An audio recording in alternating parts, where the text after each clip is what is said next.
नमामि बुद्धं गुणसागरन्तं नमामि धम्मं सुगतेन देशितं नमामि संघं मुनिराज सावकं। नमो बुद्धाय नमो धम्माय नमो संघाय। श्रद्धालु उपासक उपासिका तथा धर्मप्रेमी महानुभावहरू, देश विदेशबाट हरेक बिहान झै आज पनि 9 बजे फेसबुक लाइभमा जोड्नुहुने सम्पूर्ण श्रद्धावन्त उपासक उपासिका तथा धर्मप्रेमी महानुभावहरू सम्पूर्णलाई आज पनि म भिक्षु विमलो मिति 2077 भाद्र 16 गते मंगलबारको दिन म भिक्षु विमलो श्री सिद्धि मंगल बुद्ध विहार सिद्धिपुर सानागाउँ थसी महालक्ष्मी नगरपालिका वडा नम्बर 6 बुद्ध मार्गबाट सदाझै मैत्रीपूर्ण स्वागत टक्र्याउन चाहन्छु। त श्रद्धालु उपासक उपासिका तथा धर्मप्रेमी महानुभावहरू, सदाझै हामीले एउटा विषयवस्तु उत्थान गरेर धर्म देशना गर्ने, धर्म श्रवण गर्ने कार्यक्रम सञ्चालन गर्दै आइरहेको आज 162औं भाग भयो र यतिन्जेलसम्म पनि तपाईहरूको मैत्रीपूर्ण सहभागिताले गर्दाखेरि आजसम्म सौहार्दपूर्ण वातावरणमा धर्म उपदेश, धर्म श्रवण आदि इत्यादि कार्यक्रमहरू निरन्तर अगाडि बढिरहेको छ र यसको लागि सम्पूर्ण उपासक उपासिकाहरूलाई धेरै धेरै साधुवाद, मैत्री मंगल कामना गर्न चाहन्छु।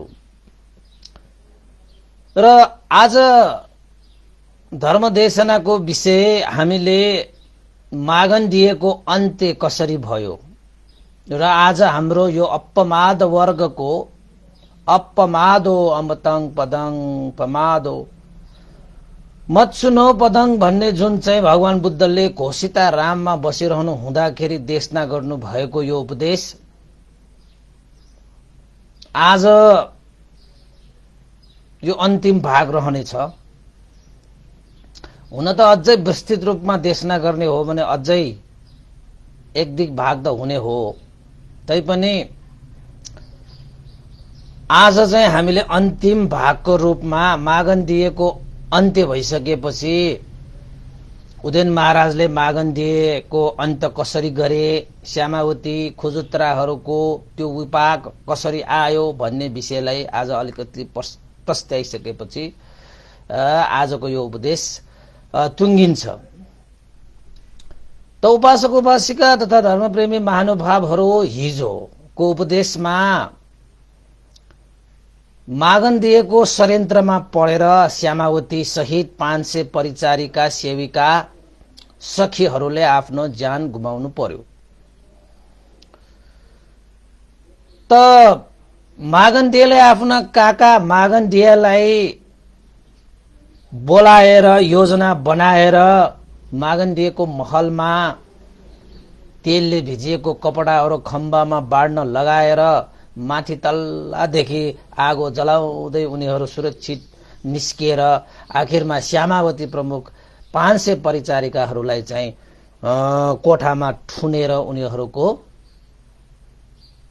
अग्निमा खरानी बनाइदिने त्यस्तो एउटा भयंकर षड्यन्त्र गरेको थियो। त श्यामावतीको अन्त्य हिजो भइसकेको छ र आज जसले षड्यन्त्र गरे, जो षड्यन्त्रमा सहभागी भए, उनीहरूको गति के भयो त भन्ने विषयलाई पनि प्रस्ताउनु पर्यो।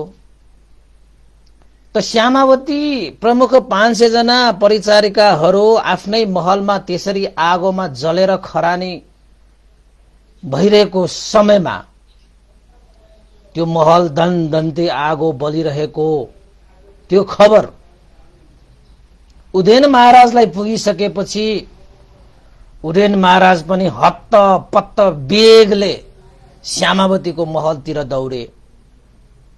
कहीं त्यो महलमा लागेको आगो जलाउन निभाउन सकिएला कि भन्ने मनसायले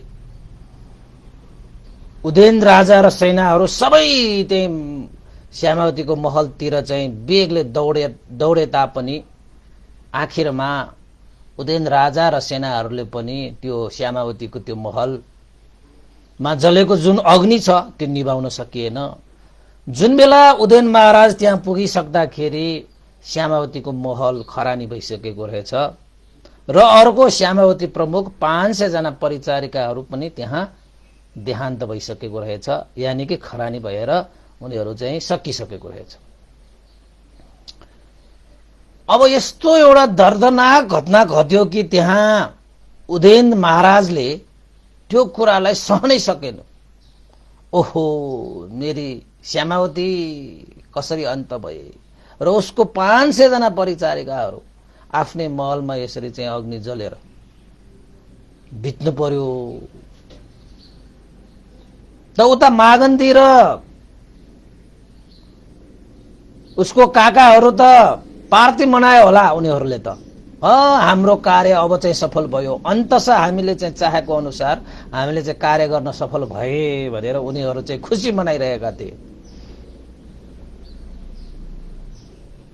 हैन। यता चाहिँ उदयन महाराज के गरौं, कसो गरौं, कसले गर्यो, किन गर्यो, त्यतिकै भयो कि न चाहिँ षड्यन्त्र हो कि आदि इत्यादिमा आफ्नो चाहिँ दिमाग घुमाउन थाले। त उदयन राजाले अन्ततः सबै मन्त्री अमात्यहरू हैन आदि इत्यादि अब चाहिँ विभिन्न चाहिँ आफूसँग सम्बन्धित सबै मान्छेहरूलाई बोलाएर छलफल गरे कि चाहिँ यो श्यामावतीको यो महल बिना कारण त यसरी चाहिँ अग्निबाट जल्ने यस्तो महल त होइन। यो यसरी जलिएको छ कि मानौ एउटा कागज आगोको त्यो झिल्कोमा आगोको हैन त्यो दन दन बलिरहेको आगोमा एउटा चाहिँ कागज राखे जस्तै यो महल त दन दन पो बलिरहेको छ। त यो त्यतिकै हुने कार्य त होइन, पक्कै पनि यो यसको पछाडि कुनै न कुनै षड्यन्त्र छ भन्ने चाहिँ आखिरमा निष्कर्ष निकालेर उनीहरूले चाहिँ सोच्न थाले, यस्तो षड्यन्त्र कसले रच्न सक्ला त। अब बिना षड्यन्त्र त श्यामावतीको यस्तो महल जल्दा नै जल्दैन। त यो षड्यन्त्र कसको हो भन्ने विषय चाहिँ एउटा चाहिँ के भन्ने, अब आन्तरिक रूपमा छलफल भयो भन्नु पर्यो मन्त्री अमात्यहरूसँग न सबैसँग। कसले गर्ला त, कसले गर्न सक्छ त यस्तो एउटा भयंकर षड्यन्त्र भनेर एक आपसमा छलफल गर्दै गर्दै गर्दै गर्दै जाँदाखेरि अन्ततः चाहिँ के निष्कर्ष निक्लियो त भन्दाखेरि राजाले यो निष्कर्षमा राजा पुगे कि पक्कै पनि यो षड्यन्त्र मागन्धीले नै गरेको हुनुपर्छ। किन त भन्दाखेरि पहिला सुरुदेखि नै यो मागन्धीले श्यामावतीको विरोधमा मलाई हरेक समय मलाई उस्काइरहेको छ। चाहिँदो नचाहिँदो कुराहरू लगाएको छ। यद्यपि मलाई श्यामावतीको महलमा जुन धनुष बाणले उसको हत्या गर्ने सम्मको कार्य गराउन पनि यही मागन्धीले मलाई चाहिँ कचकच्याएको हो। यसकै षड्यन्त्रमा हो यो सबै कामहरू। र अन्तमा राजाले मागन्धीले नै यो गरेको हुनुपर्छ भन्ने निर्क्योल निकालिसकेपछि अब सिधा चाहिँ मागन्धी तिमीले यस्तो कार्य गरेको हो भनेर सोध्यो भने त अब कसले चोरले चोर भन्लान् र। अब बिना प्रमाण पनि राजाहरूले कसैलाई राजदण्ड दिनु पनि हुँदैन, फेरि प्रमाण त चाहियो त्यहाँ। त्यसपछि राजा उदयन राजा पनि कमको राजा त होइन। त उदयन राजाले विचार गरे यो कार्य पक्कै पनि मागन्धीले गरेको हुनुपर्छ।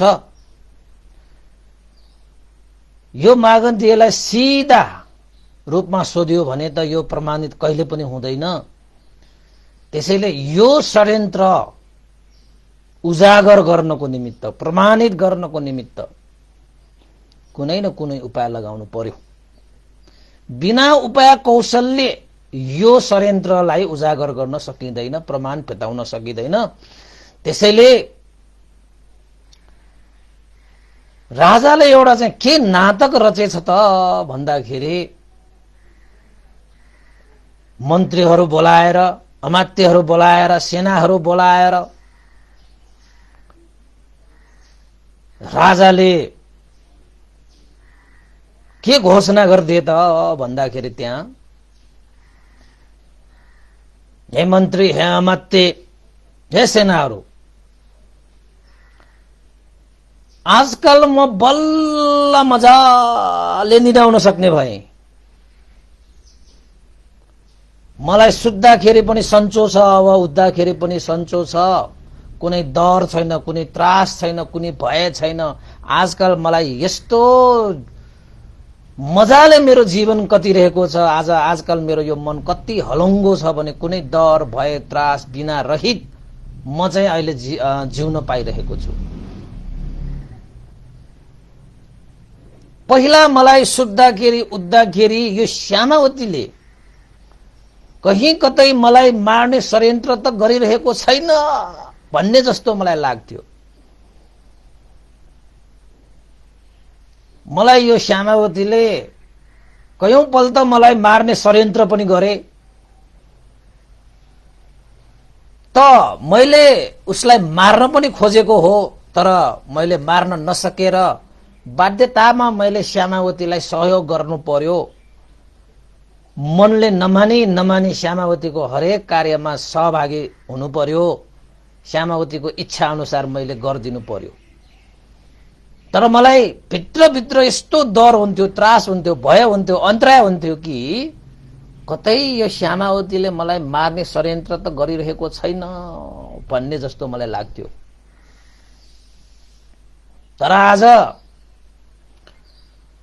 सके त मैले नै मार्थे। पहिला मैले बाणले पनि हानेको थिएँ मार्नको निमित्त, तर मैले सकेन। सके त मैले नै मार्ने थियो, तर कसले हो म प्रति ठूलो स्नेह राखेर, म प्रति ठूलो अनुकम्पा राखेर आज मलाई नै थाहा नदिइकन श्यामावतीको अन्त गरिदिएछ। धन्यवाद छ त्यसलाई, साधुवाद छ त्यसलाई। मैले त्यो श्यामावतीलाई मार्ने चिनेको भए उसलाई उपहार दिन्थे, पुरस्कार दिन्थे, जसले मलाई हरेक रात अब मजाले सुत्न पाउने किसिमले उसले त्यस्तो कार्य गरिदियो। म प्रति ठूलो अनुकम्पा, म प्रति ठूलो मैत्री राखेर उसले त्यस्तो एउटा चाहिँ कार्य सम्पन्न गरिदियो। त्यो गर्ने मैले चिनेको भए उसलाई मैले उपहार दिन्थे, उसलाई साधुवाद दिन्थे। धन्य छ म प्रति स्नेह राख्ने त्यो व्यक्ति। आज मलाई आनन्द छ। को होला त्यो जसले म प्रति स्नेह राखेर यस्तो ठूलो कार्य मलाई जानकारी बिना नै सम्पन्न गरिदिए। साधुवाद छ त्यसलाई भनेर चाहिँ राजाले त यसरी पो उसले चाहिँ कुराहरू चाहिँ घुमाएर चाहिँ कुरा गर्न थाले त राज दरबारमा। त त्यो मन्त्रीहरू, अमात्यहरू, सेनाहरू सुनेको सुनै छ। उनीहरूलाई पनि थाहा छ कि राजाले यस घुमाएर कुरा गरिरहेको भन्ने कुरा। उनीहरूको योजना भनेको त्यो मागन्दियालाई चाहिँ फसाउने, मागन्दियालाई जालमा पार्ने, कसरी प्रमाण जुटाउने। उनीहरूको चाहिँ सरसल्लाह थाहा भइसक्यो कि मागन्दियकै यो काम हुनुपर्छ। बिना प्रमाण मात्रै उसलाई चाहिँ पक्रिन नहुने भएको कारणले मात्रै राजा उदयन राजा यति चतुर छ कि उसले त एउटा त्यो रणनीति चाहिँ त्यहाँ फिजाएछ के। को होला त्यो? त्यसलाई चिनेको मात्र भए म उपहार दिन्थे उसलाई। म प्रति साह्रै स्नेह राख्ने व्यक्ति। ओहो हो, धेरै साधुवाद छ। ए मन्त्रीहरू तिमीहरूले चिनेको छ, ए अमात्यहरू तिमीहरूले चिनेको छ, ए सेनाहरू तिमीहरूले चिनेको छ, कसैले चिनेको छैन।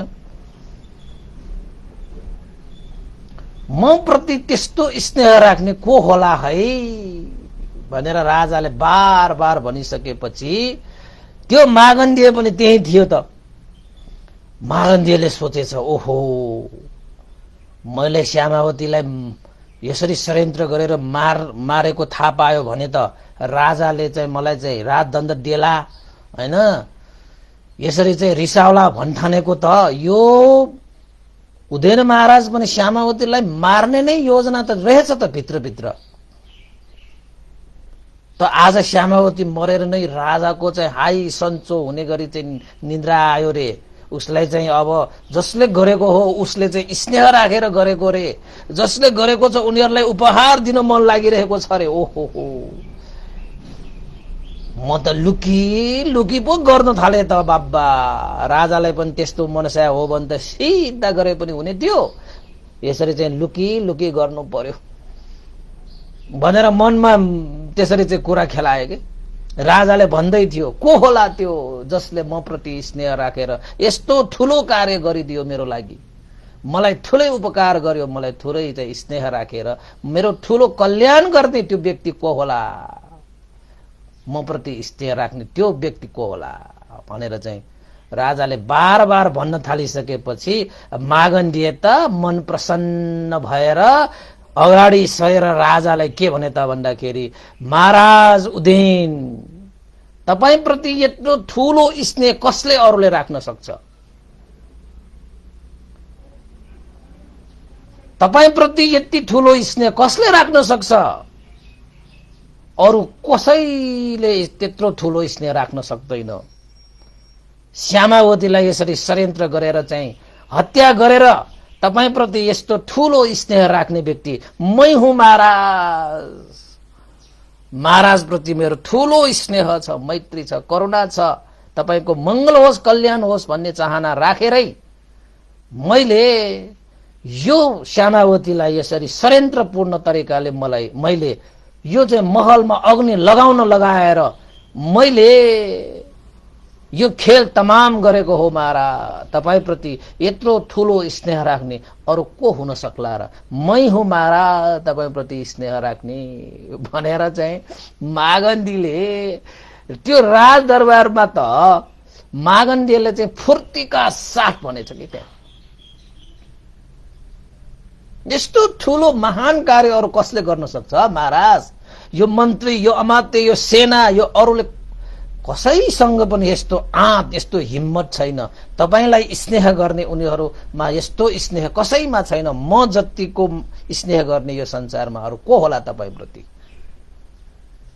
मैले चाहिँ त्यो आगो जलाउन लगाएको हुँ, मैले त्यो श्यामावतीलाई मार्न लगाएको हुँ भनेर त छाती पुलाएर धुक्क धाकले सान धक्कु ढाक देखाएर त मागन्धीले मलाई चाहिँ अब उदयन राजाले अवश्य पनि स्नेह राख्ने व्यक्ति भनेर मलाई उपहार दिने भयो, मलाई सम्मान गर्ने भयो भनेर त्यो मनसा राखेर मागन्धीले त्यस्तो भनेको रहेछ।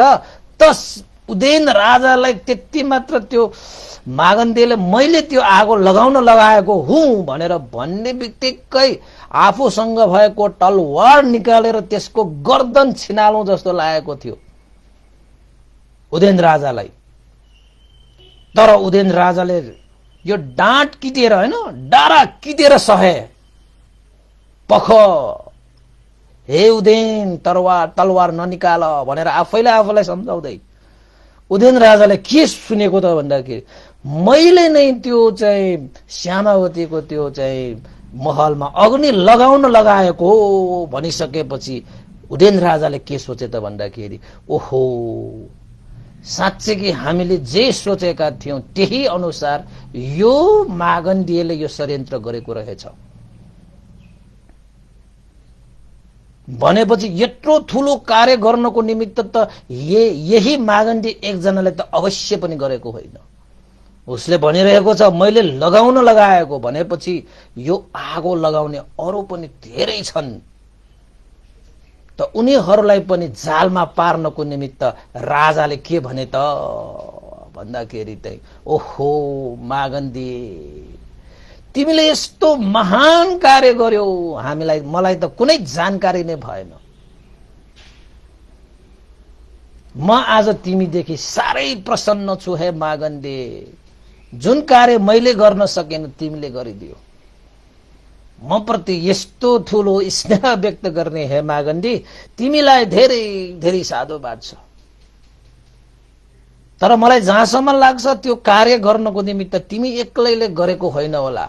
त्यो कार्यमा सहभागी हुने सम्पूर्णलाई म चाहिँ स्याबास दिन चाहन्छु, सम्पूर्णलाई म चाहिँ उपहार दिन चाहन्छु। हे मागन्दी, म प्रति स्नेह राख्ने, तिमी लगायत तिमीलाई सहयोग गर्ने सबैलाई बोलाऊ।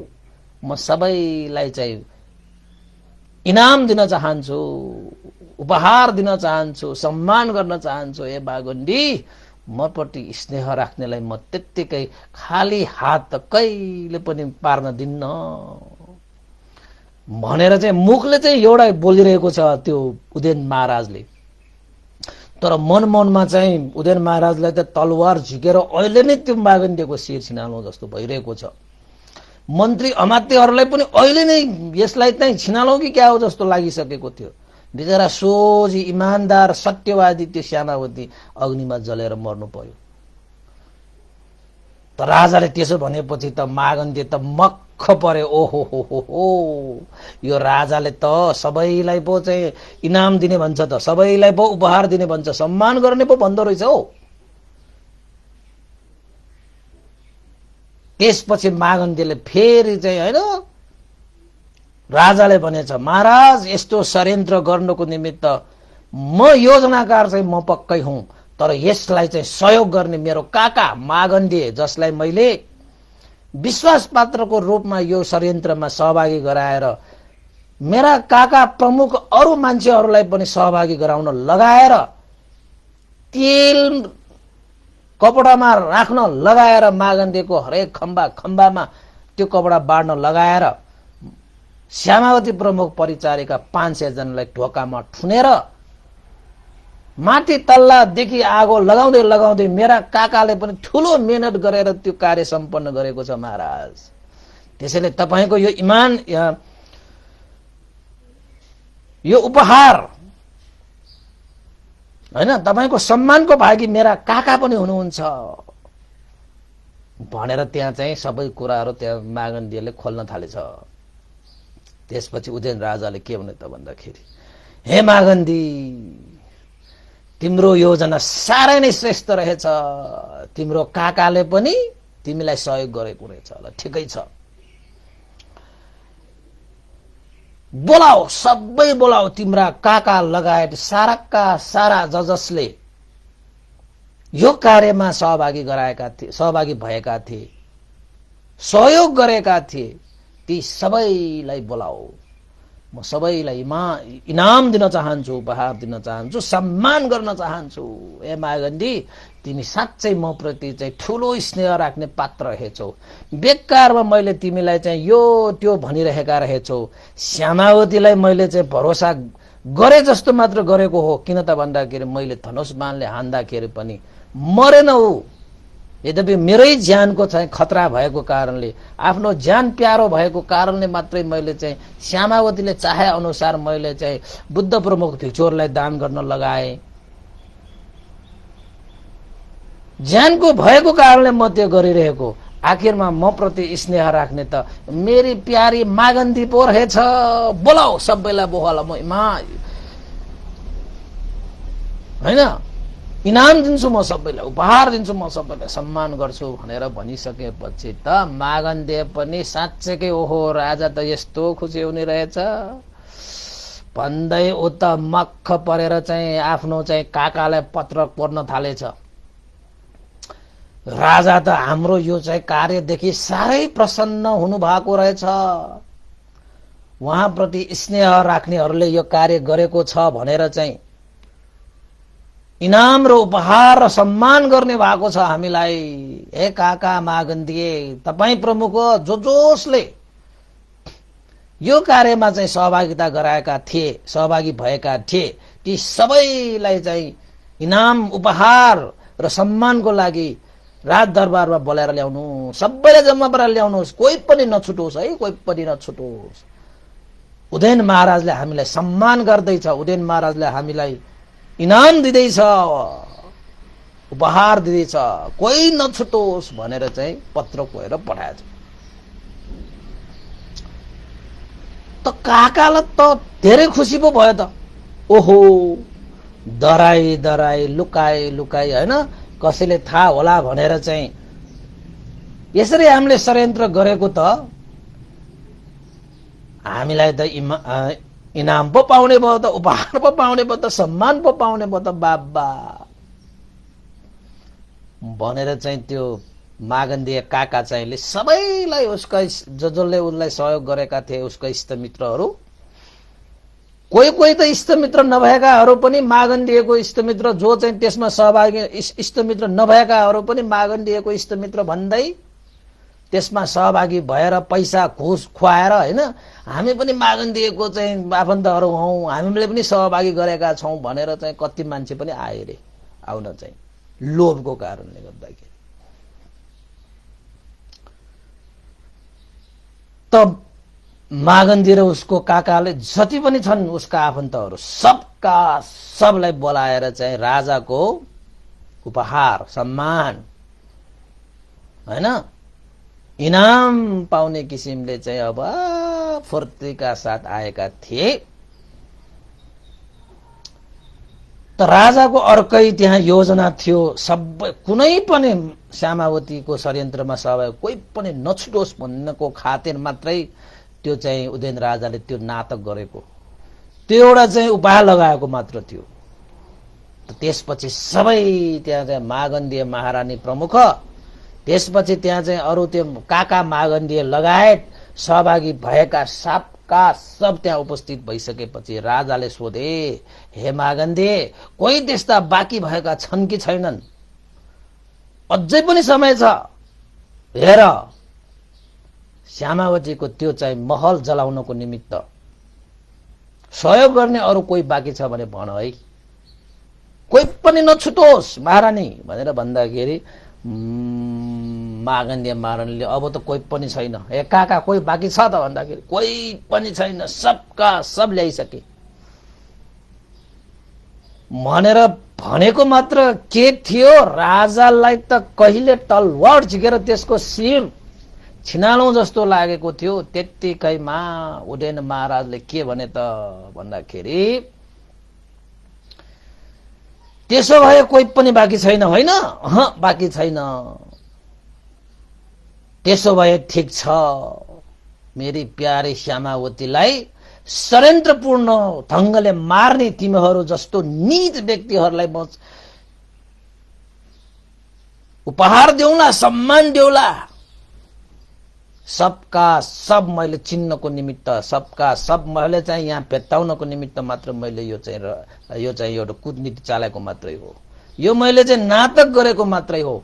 बस अब चाहिँ सबका सब अब मर्न तयार हो तिमीहरू भनेर चाहिँ राजाको आदेशमा सेनाहरू सबले चाहिँ त्यो श्यामावतीको त्यो चाहिँ महल जलाउने उसको काका प्रमुख सबका सब मान्छेहरूलाई राजदरबारको प्राङ्गणमा यो चाहिँ नाइटोसम्म चाहिँ तल छिर्ने गरी एउटा चाहिँ खाल्टो खन्न थाले के, सबका सबलाई चाहिँ खाल्टो खनेर नाइटोसम्म चाहिँ यिनीहरूलाई गाडेर राजाले गाड यिनीहरूलाई सबका सबलाई चाहिँ भुइँमा गाड त भनेर सारालाई गाड्न लगाएर त्यो मागन्दियलाई पनि पाटा कस्न लगाए।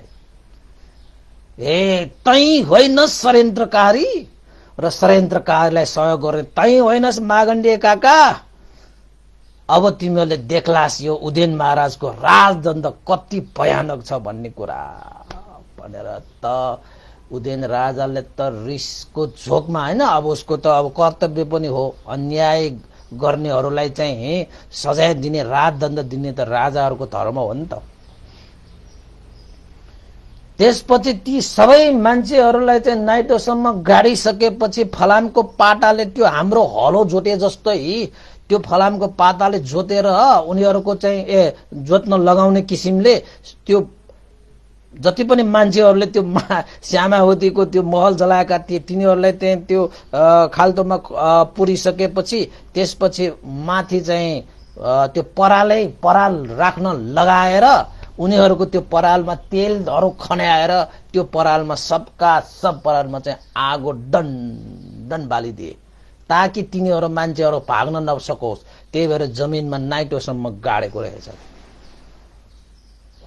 सबलाई जलाइदिए मान्छेहरू त्यो उनीहरूको त्यो त्यो के मागण्डीय काका कराएको छ चिच्याएको छ चिच्याउ कराउ केही मतलब छैन त्यो उडेन महाराजलाई सबलाई आगोमा दन दन जलाएर त्यसपछि त्यो फलामको पाटाले हलो जोते जस्तै जोतेर उनीहरूलाई चाहिँ त्यो फलामले काट्न लगाएर छिया पारेर उनीहरूको त आगोले जलेर त यो शरीर त यो पुरै चाहिँ हैन जलिसकेको छ नि त यो चाहिँ मासु यो चाहिँ छालाहरू त पट पट फुटिसकेको छ नि हैन त्यसपछि फलामको त्यो पाताले उनीहरूलाई हलो जोते जस्तै जोतेर छिया पारेर सबलाई आगोमा जलाएर फलामले त्यो छिया पारेर उनीहरूले सबलाई मारिदिएछ त्यसपछि पालो कसको त भन्दाखेरि त्यो मागण्डीलाई त्यो पाता कसिरहेको छ नि त हैन मागण्डीलाई पाता यतापट्टि पाता कसेर राखेर यतापट्टि चाहिँ तेलको कडाईमा चाहिँ तेलहरू तताउन लागेछ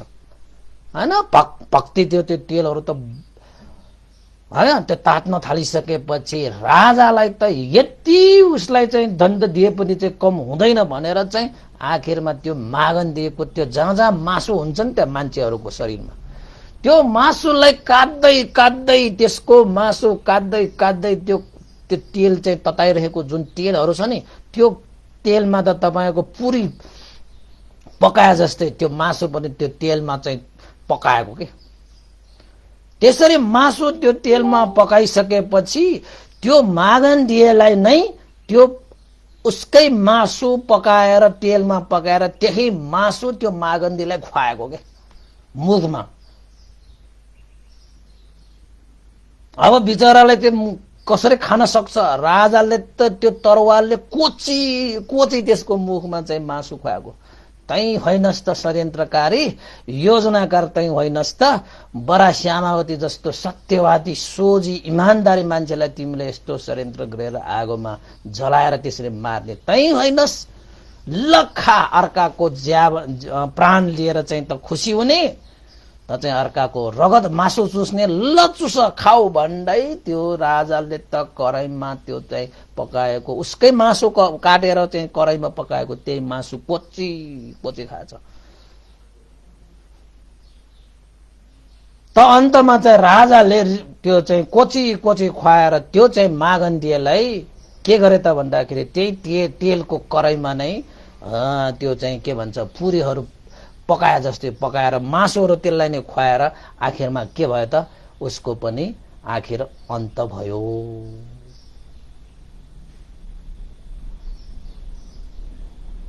राजाले साँच्चै राजधर्मको रूपमा त्यस्ता अपराधीहरूलाई हेर्ने मान्छेको मुटु नै कम्प हुने गरी त्यस्तो एउटा सजाय दियो रे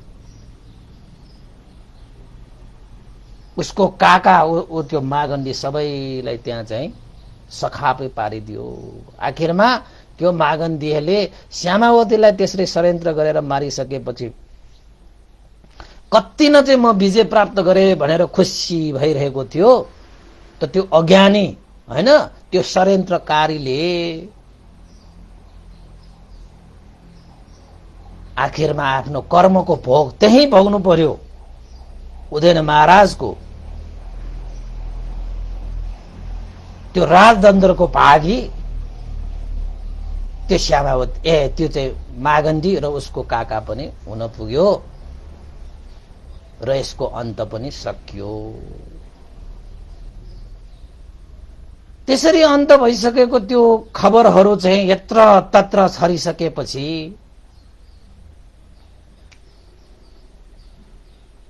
भिक्षु बीच छलफल भए ओहो श्यामावती जस्तो श्रद्धावान श्यामावती जो सोझो इमानदारी सत्यवादी पनि अग्निमा जलेर यसरी चाहिँ अन्त हुनु पर्यो भनेर चाहिँ भिक्षुहरू बीच चाहिँ छलफल भइरहेको समयमा भगवान बुद्ध उपस्थित हुनुभयो भगवान बुद्धले भिक्षुहरूलाई सम्बोधन गरेर भन्नुभयो हे भिक्षुहरू कस्तो विषयमा यो धर्म साक्षात्सा भइरहेको भनेर चाहिँ भगवान बुद्धले सोध्नु हुँदाखेरि भिक्षुहरूले सबै वृत्तान्त सुनाए भगवान शास्ता श्यामावती पनि श्रद्धावान दानशील भावनादि कुशल कर्म गरिरहेका श्यामावतीले आखिर त अन्तस अग्निमा यसरी जलेर चाहिँ अन्त हुनु पर्यो, 500 जना परिचारिकाहरू पनि यसरी अन्त हुनु पर्यो भन्ने विषयमा हामी छलफल गरिरहेका भनेर भिक्षुहरूले भने। श्यामावती जस्तो श्रद्धावान दानशील भावनादि कुशल कर्म गर्ने यस्तो व्यक्तिहरू पनि अग्निमा यसरी जलेर मर्नु पर्नाको यो परिस्थितिलाई हेर्दाखेरि उपयुक्त भएन कि जस्तो लागेर हामी छलफल गरिरहेका भनेर भनिसकेपछि भगवान शास्त्रले भन्नुभयो, ए भिक्षुहरू,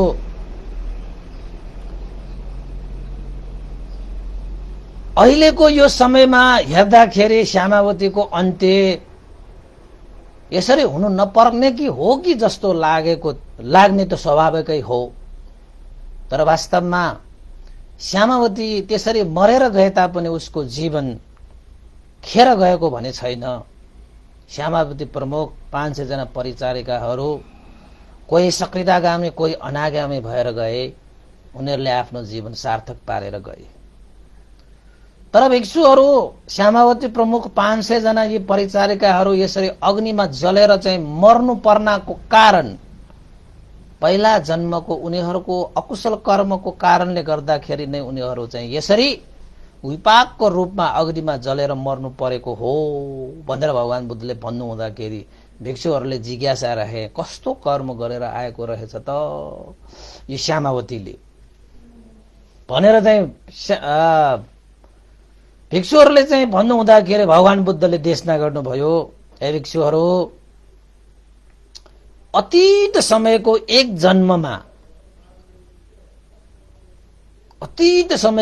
जन्ममा वाराणसीमा ब्रह्मदत्त राजाले राज्य गरिरहेको समयमा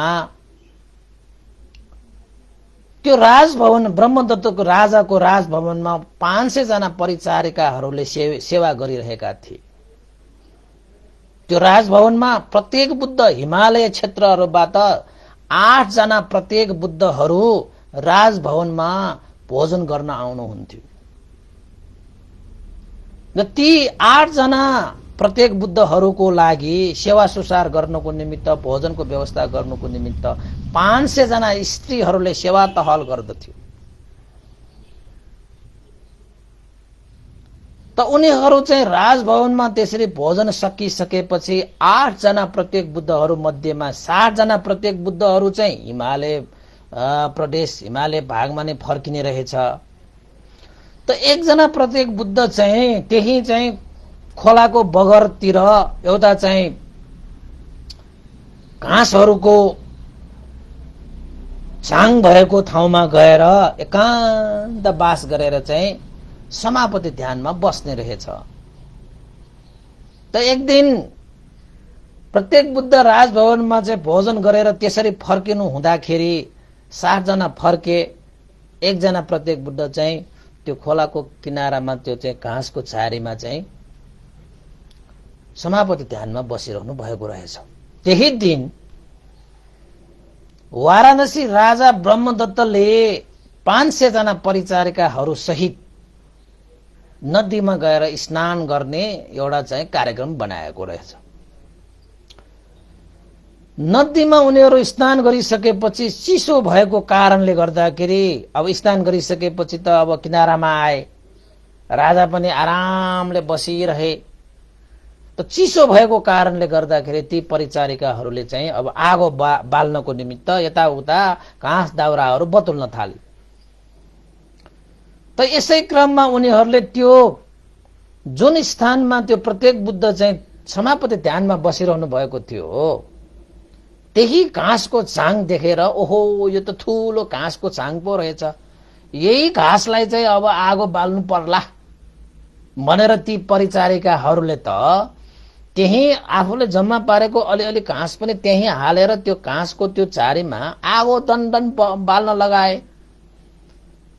आगो बलिसकेपछि त केही बेर त उनीहरूले आगो बलेको रहेछ भन्ने हिसाबले चिसो भएको कारणले आगो पनि तापे।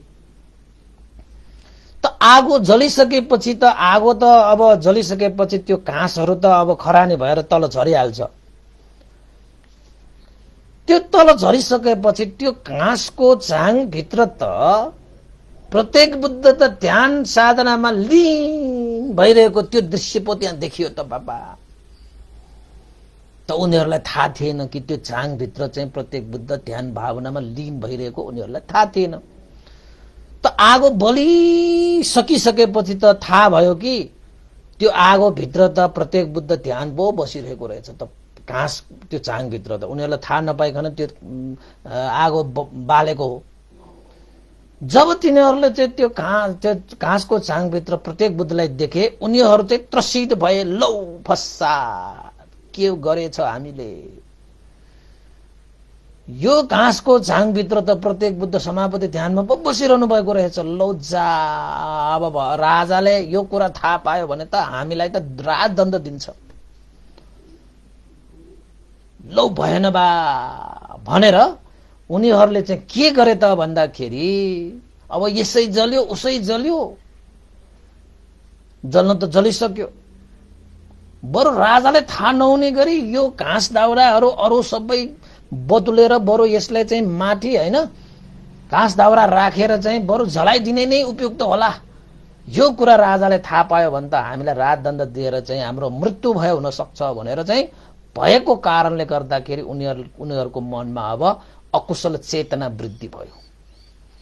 उनीहरूले त्यो आगो निभाउने होइन कि त्यो प्रत्येक बुद्धलाई बचाउने होइन कि अबको चेतना भनेको यिनीहरूको कस्तो आयो त भन्दाखेरि थप दाउराहरू खोजेर घाँस दाउराहरू खोजेर त्यो प्रत्येक बुद्धलाई छोपेर बरु आगो लगाएर फर्किने जस्तो चाहिँ उनीहरूको अकुशल चेतना जगाएर 500 जनाले वरिपरि घाँस दाउराहरू खोजेर त आखिरमा त्यो प्रत्येक बुद्धलाई भित्र राखेर त्यो प्रत्येक बुद्धलाई दाउरा र घाँसले छोपेर आगो बालिदिएछ।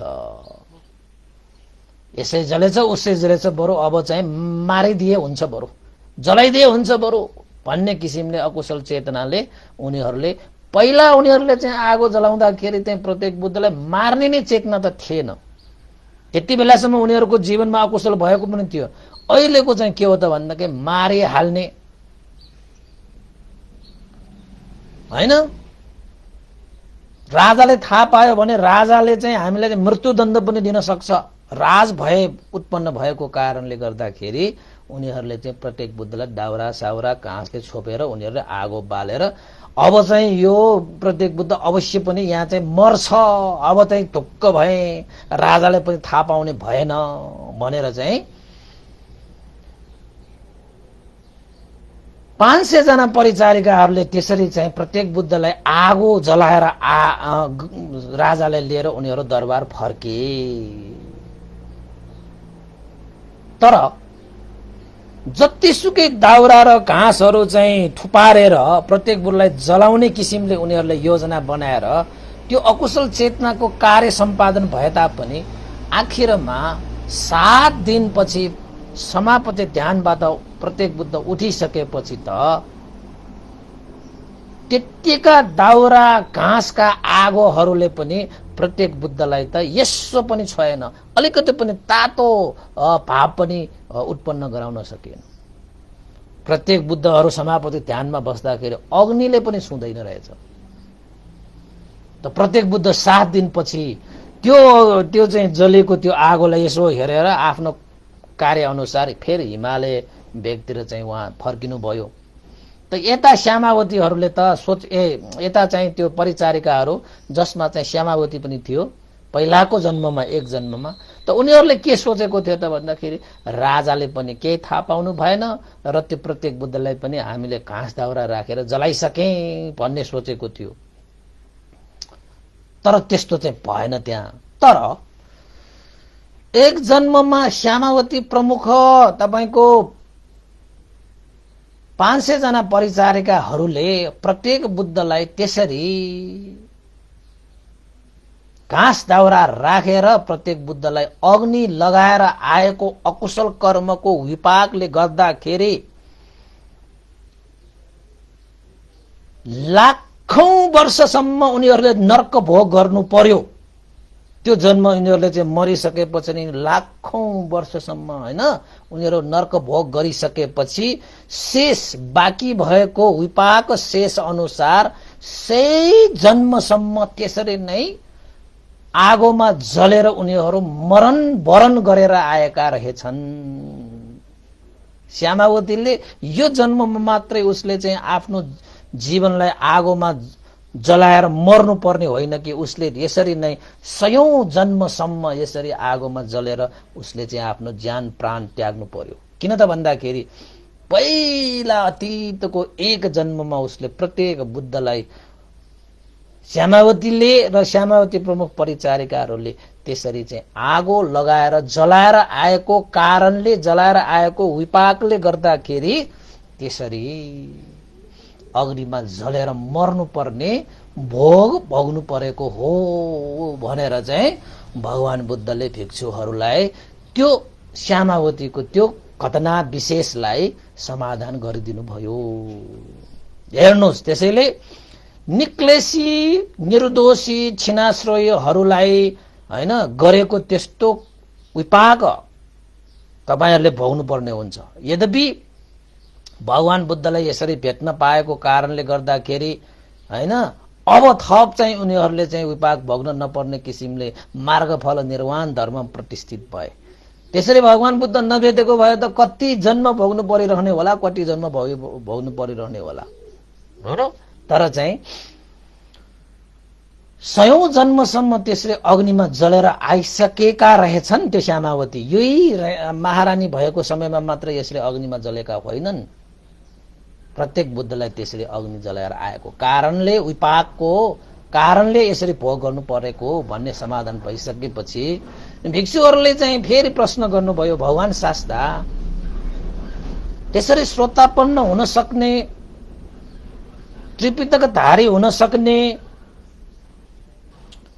हैन, त्यसपछि फेरि मार्गफलमा प्रतिष्ठित हुन सक्ने त्यस्तो खुजुत्तरा कसरी दासी हुन पुग्यो, ऊ कसरी लङ्गडी हुन पुग्यो भनेर पनि भिक्षुहरूले चाहिँ भगवान बुद्धलाई प्रार्थना गरिसकेपछि भगवान बुद्धले खुजुत्तराको विषयमा पनि कसरी लङ्गडी भइन्, कसरी त्रिपिटकधर भए, कसरी श्रोतापन्न फलमा प्रतिष्ठित भए, कसरी दासी भए भन्ने विषयमा पनि भगवान बुद्धले भिक्षुहरूलाई त्यो कुरा समाधान गर्नको निमित्त अतीत जन्मको कुरा सुनाए। कसरी सुनाउनु भयो त भन्दाखेरि देखि वाराणसीमा ब्रह्मदत्त राजाले राज्य गरिरहेको बेलामा त्यो परिचारिकाहरू मध्येमा त्यो खुजुत्तरा पनि त्यही परिचारिकाहरूमा नै पर्थ्यो।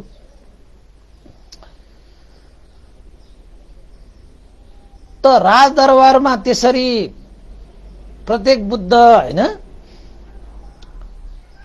भोजन गर्न आउनु हुँदाखेरि एकजना प्रत्येक बुद्ध चाहिँ कस्तो थियो त भन्दाखेरि तपाईको नेपाली भाषाबाट खोरन्दो पनि भनिन्छ। यो खुट्टा चाहिँ खुम्च्याउँदै खुम्च्याउँदै हिँड्ने के लङ्ग्रो जस्तो, त्यस्तो चाहिँ एकजना प्रत्येक बुद्ध पनि रहेछ।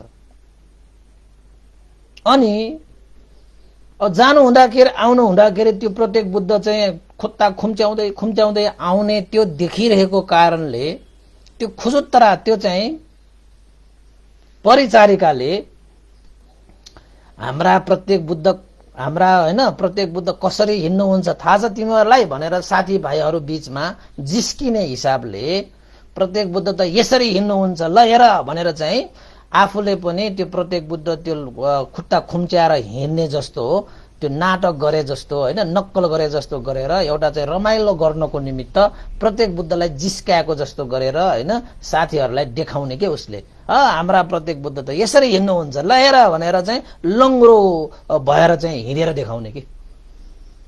त्यो भनेको मतलब के हो त भन्दाखेरि प्रत्येक बुद्ध चाहिँ खुट्टा खुम्च्याएर हिँड्ने त्यो प्रत्येक बुद्धको एउटा चाहिँ जिस्किने पारा उनीहरूले बनाएछ।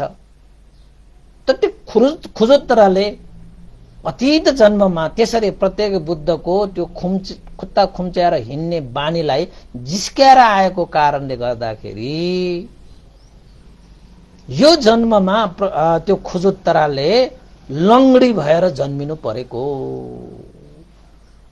भनेको मतलब एक जन्ममा हैन त्यो चाहिँ पहिलाको त्यो राजा ब्रह्मदत्त राजा भइरहेको बेलामा यिनीहरू परिचारिकाहरू थिए नि त। त्यही बेलामा चाहिँ प्रत्येक बुद्धलाई जिस्क्याएर आएको भन्नु पर्यो। प्रत्येक बुद्धकै अगाडि त होइन, तर उनीहरूको साथीहरूको बीचमा चाहिँ हाम्रा प्रत्येक बुद्ध यसरी हिँड्नुहुन्छ भनेर चाहिँ खुट्टा खुम्च्याउँदै खुम्च्याउँदै खुम्च्याउँदै हिँडेर चाहिँ देखाएको कारणले गर्दाखेरि त्यो खुजुत्रा चाहिँ लङ्गडी भएर जन्मिनु परेको रहेछ। त्यो समाधान भयो। त्यो खुजुत्रा तपाईको त्रिपिटक धारी पनि भए भनेको मतलब सबै धर्मलाई बुझ्ने भयो। त्यो अहिलेको हिसाबबाट मात्र यो त्रिपिटक धारी भनेको होइन। त कसरी त्यो चाहिँ त्रिपिटक धारी भयो त भन्दाखेरि एक दिन भोजन आउनुहुने प्रत्येक बुद्धहरूलाई त्यो खुजुत्रा लगायत परिचारिकाहरूले भोजन चाहिँ पात्रमा राखिदिँदाखेरि तातो तातो भोजन राखिदिँदाखेरि त्यो पात्र चाहिँ अलिकति पोलेछ। त पात्र पोलेपछि त्यो प्रत्येक बुद्धले एउटा हातमा पात्र एकछिन राख्यो, फेरि अर्कोमा राख्यो, फेरि अर्कोमा राख्यो, एउटा हातले अर्को हातमा यो सार्दै बसिरहेको रहेछ। कारण के हो त भन्दाखेरि अलिकति तातेको कारणले एउटै हातमा समय राख्न अलिकति गाह्रो भयो नि त। त्यसैले एउटा हातबाट अर्को हात, दाहिना हातबाट देब्रे हातबाट दाहिनाबाट सारिरहेको देखेर त्यो खुजुत्रा हैन, अहिलेको खुजुत्रा पहिले त परिचारिका थियो। त्यो खुजुत्रा परिचारिकाले के सोचे त भन्दाखेरि ओहो प्रत्येक बुद्धलाई त हातमा चाहिँ यसरी चाहिँ पोलेको रहेछ भनेर आफूले लगाइराखेको 8 वटा दन्त चुराहरू प्रत्येक बुद्धलाई प्रदान गरे रे। तपाईको हातमा त यो पात्रले पोलिरहेको छ, यो चुरालाई चाहिँ हैन, यो गोल हुन्छ नि त चुराहरू, त्यो हातमा राखेर त्यो माथि चाहिँ त्यो तपाईले चाहिँ यो पात्र राखेर समाउनु होला भनेर 8 वटा आफूले लगाइरहेको त्यो चुराहरू प्रत्येक बुद्धलाई दिएछ। अनि प्रत्येक बुद्धले पनि त्यो चुरा लिएर आफ्नो हातमा राखेर पात्र माथि राख्दाखेरि त प्रत्येक बुद्धलाई त सुख भयो। किन त भन्दाखेरि पोलेन। प्रत्येक बुद्ध चाहिँ आहा मजाले त्यो हैन बसिरहेको बेलामा त्यो खुजुत्राले के सोचे त भन्दाखेरि ओहो प्रत्येक बुद्धलाई त यो चुरा भएको कारणले गर्दाखेरि दुःख पनि भएन, कष्ट पनि भएन, सुखै भएको रहेछ त हैन। अब उठिरहनु भएको छ, त्यसको मतलब त के लिहाल भनेको पनि छैन। त खुजुत्राले के सोचे त भन्दाखेरि प्रत्येक बुद्धलाई वन्दना गरेर यो दन्त रूपी यो चुरा तपाईलाई नै मैले अर्पण गरे है, मलाई फिर्ता चाहिँदैन भनेर चाहिँ आखिरमा त्यो खुजुत्राले 8 वटा दन्त चुराहरू चाहिँ प्रत्येक बुद्धलाई नै अर्पण गरे, यानी कि दान गरेर आएको त्यो पुण्यको प्रभावले गर्दाखेरि त्यो खुजुत्रालाई त्रिपिटक धारी हुन सकेको रहेछ भनेर भगवान बुद्धले भिक्षुहरूलाई त्यो त्रिपिटक धारीको त्यो विषयलाई पनि समाधान गर्नुभयो। त खुजुत्राले प्रदान गरेको त्यो 8 वटा चाहिँ दन्त चुराहरू चाहिँ नन्द मूलक पब्भार भन्ने स्थानमा त्यो प्रत्येक बुद्धहरूले लिएर गए। अहिलेसम्म पनि त्यो चाहिँ 8 वटा दन्त चुराहरू छन् भन्ने चाहिँ भनाइ छ। अहिले पनि छ रे त्यो खुजुत्राले प्रदान गरेको त्यो चुराहरू। अनि त्यसपछि श्रोतापन्न कसरी हुन सकेको त हैन। एकचोटि मात्रै चाहिँ भगवान बुद्धको उपदेश सुन्ने बित्तिकै त खुजुत्रा त श्रोतापन्न भए।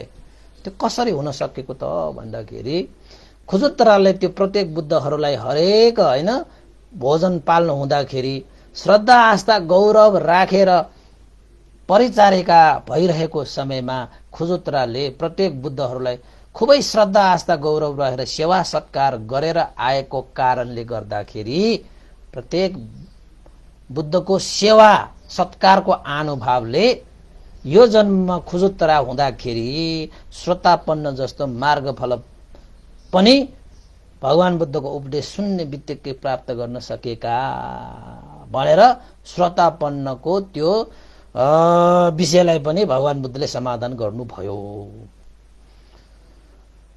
त खुजुत्रा दासी कसरी हुनु पुगे त किन त्यसरी दासी भएर जन्मिन पर्यो त भन्ने विषयमा पनि भगवान बुद्धले समाधान गर्नुभयो कि काश्यप बुद्धको पालामा, काश्यप बुद्ध भनेको बुद्धान्तर भनेको अहिले गौतम बुद्धको पालो छ र यो गौतम बुद्धको भन्दा पहिलाको हैन एक स्टेप पहिलाको बुद्ध भनेको काश्यप बुद्ध। काश्यप बुद्धको पालामा यो खुजुत्रा भन्ने यो दासी, अहिलेको दासी त्यति बेला एउटा वाराणसी सेठको एकजना पुत्री भएर जन्मेको रहेछ। त्यति बेला त सेठ पुत्री थियो त्यो त। तर त्यो सेठ पुत्री भएर जन्मिँदाखेरि जहिले पनि बिहान उठ्ने बित्तिकै त्यो मेकअप गर्नुपर्ने हैन, अत्तर पाउडर दलेर हैन, सिंगार पतार गरेर बस्नुपर्ने। प्राय गरे त्यसरी सिंगार पतारमै उसले चाहिँ अब दिन बिताउँथ्यो कि। अब धनीकी छोरी, कुनै चिन्ता छैन हैन, खायो पियो राम्री भयो हैन, सिंगार पतार गर्दै बसिरहन्। त एक दिन काश्यप बुद्धको शासनमा भएका एकजना छिनाश्रयी भिक्षुनी थियो रे के। ती भिक्षुनीहरू भनेका चाहिँ छिनाश्रयी भए पनि आफ्नो सेविकाहरूको घरमा गएर भेटघाट गर्ने इच्छा हुन्छन् रे भिक्षुनीहरूको लागि चाहिँ। अब केटीहरू भयो नि त तपाईहरुको चाहिँ भेटघाटमा उनीहरू चाहिँ अलिकति चाहना वृद्धि गर्ने खालके हुन्छन् कि। त्यसै क्रममा त्यो काश्यप पहिलाको बुद्धको पालाको त्यो भिक्षुनी है, त्यो भिक्षुनी चाहिँ गएर चाहिँ त्यही चाहिँ वाराणसी सेठको छोरी कहाँ अब आफ्नो चाहिँ अब सेविकाहरू भयो, सेवा सुसार गर्ने उपस्थापकहरू भएपछि त्यही चाहिँ सेठनीहरूले दान प्रदान गर्ने भएको कारणले बरोबर चाहिँ भेट्न जाने त्यस्तो इच्छा गरेर त्यो छिनाश्रयी भिक्षुनी त्यहाँ जान्थ्यो अरे। त्यो साँझतिर परेको समयमा जाँदाखेरि त त्यो खुजुत्तरा हैन, सेठनीकी छोरी भएर जन्मिएको बेलामा अब सिंगार पतार गरिरहेको समयमा ठ्याक्कै परेछ। सिंगार पतार गरिरहेको भएर सामान त यो पनि चाहिएला त्यो पनि चाहिएला, यो पनि ल्याऊ भन्नु पर्ला ऊ पनि ल्याऊ भन्नु पर्ला। त उसलाई सिंगार पतार गरिरहेको बेलामा एउटा सामान हैन, सिंगार पतार गर्ने एउटा चाहिँ राखिरहेको त्यो बकस हैन, बाकस चाहिँ उसलाई चाहिँ बक्स भनौं न, बक्स नै उसलाई चाहियो। त यताउति हेर्छ त कोही पनि चाहिँ सेविकाहरू त्यहाँ अगाडि नहुँदाखेरि त्यो सेठकी पुत्री, त्यो खुजुत्रा नै हो पहिलाको जन्ममा हैन, उसले चाहिँ यसो हेरे त कोही पनि नभएको कारणले आफ्नो घरमा आएका ती चाहिँ छिनाश्रयी भिक्षुनीलाई देखेर उसले के गरे त भन्दाखेरि त्यो भिक्षुनीलाई वन्दना पनि गरे, बोलाएर के भने त भन्दाखेरि म त सिंगार पतार गरिरहेको छु, त्यो एउटा चाहिँ सिंगार पतारको त्यो बाक्स मलाई ल्याइदिनु न भनेर चाहिँ काम अहराएछ हैन। अब छिनाश्रयीहरूलाई भिक्षुहरूलाई त्यसरी चाहिँ हैन भन्तेहरूलाई त्यसरी काम अहराउनु हुन्न। काम तपाईलाई अहराउनु भयो भने तपाई पनि दासी हुन्छ, नोक्कर हुनुपर्ने हुन्छ हैन। त्यो गृहस्थीहरूसँग चाहिँ त्यसरी भिक्षुहरूलाई चाहिँ त्यो आदेश दिने, भिक्षुहरूलाई चाहिँ काम अहराउने त्यो चाहिँ उनीहरूको अधिकारमा छैन। त्यसरी गर्नु थाल्यो भने उनीहरूले विपाक भोग्नु पर्ने हुन्छ। तपाईले सम्झिराख्नुस् है, भन्तेहरूलाई यो गर्दिनु त्यो गर्दिनु भनेर नभन्नुस्। फेरि यो काम यो ल्याउनुस् न, त्यो काम यो गर्नुस् न भन्नु हुँदैन फेरि है। अब फेरि तपाईहरुले तर्साए जस्तो हुन्छ हैन। अब यो त अब सत्य कुरा हो नि त। अनि त्यसले चाहिँ अब छिनाश्रयी भिक्षुलाई त्यसरी चाहिँ काम अहराएको थियो। त भिक्षुनीले के सोचे त भन्दाखेरि यदि उसले चाहिँ अहराएको काम मैले गरिन भने चाहिँ उसलाई म प्रति चाहिँ आघात द्वेषचित्त राखेर चाहिँ ऊ नर्कगामी हुन्छ, र मैले यो कार्य गरिदियो भने चाहिँ यो सेठकी छोरी चाहिँ नोकरनी भएर जन्मिन्छ, दासी भएर जन्मिन्छ। यो सेठकी छोरीले गर्न नहुने अकुशल कर्म गरेछ भनेर अब नर्कगामी हुनु भन्दा त दासी हुनु नै जाति हैन। नर्कमा त धेरै दुःख कष्ट हुन्छ, तर दासी हुनु जाति सोचेर उसकै उपकारको निमित्त त्यो छिनाश्रयी भिक्षुनीले त्यो सेठकी छोरीले अराएको त्यो काम चाहिँ उसले गरिदिएछ। ल लाउनुस् भनेर चाहिँ उसको काम चाहिँ गरिसकेपछि त्यो सेठकी छोरीलाई चाहिँ त्यहाँ अकुशल वृद्धि भयो।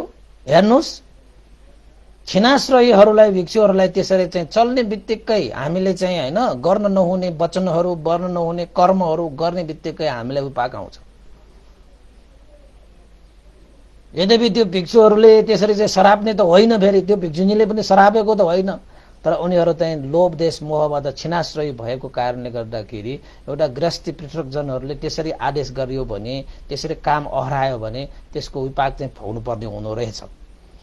त यसरी यो चाहिँ खुजुत्राले काश्यप बुद्धको पालामा वाराणसी सेठ पुत्री भएर जन्मिँदाखेरि एकजना छिनाश्रयी भिक्षुनीलाई त्यसरी काम अह्राएर आएको कारणले गर्दाखेरि यो गौतम बुद्धको समयमा आएर दासी भएर जन्मिनु परेको रहेछ भनेर भगवान बुद्धले त्यो खुजुत्राको दासी हुनु परेको विषयलाई पनि समाधान गरिदिनु भयो।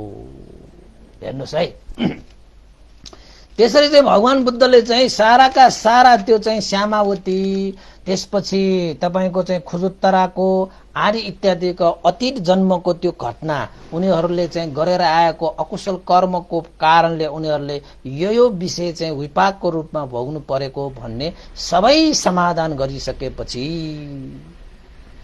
त्यो भिक्षुहरू त आश्चर्य भयो। ओहो, यो कर्म र कर्म फल भनेको त साँच्चैकै चाहिँ आश्चर्यजनक रहेछ।